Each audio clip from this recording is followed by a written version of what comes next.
আজকে আমরা এসে গেছি নীলকুঠি, বাগদা বিধানসভা নাটাবেড়িয়া থেকে একটু ভিতরে।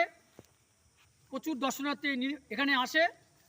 আপনারা দেখুন, এই যে নীলকুঠি, এই যে বিল্ডিংটা আছে, পুরনো বিল্ডিং, ইংরেজদের আমলে তৈরি।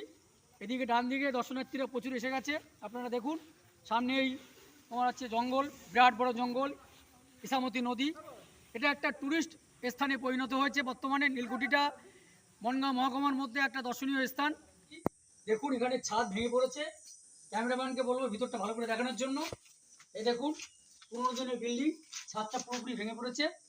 ঐতিহাসিক স্থান, এদিকে দেখাতে বলবো। পুরোপুরি বিল্ডিংটা দেখুন কিভাবে ভেঙে পড়েছে, পুরোপুরি ভেঙে পড়েছে। রাজ্য সরকার যদি এটাকে একটু দেখভাল করে, তাহলে এটা একটা পরিপূর্ণ টুরিস্ট জায়গায় পরিণত হবে। বিল্ডিংটা দেখাতে বলবো। পিছনে দেখুন বড় বাগান, ঐতিহাসিক বাগান। এই বিল্ডিংটা চারিপাশটা যেভাবে ভেঙে পড়েছে, এটাকে শুধু যদি একটু রক্ষণাবেক্ষণ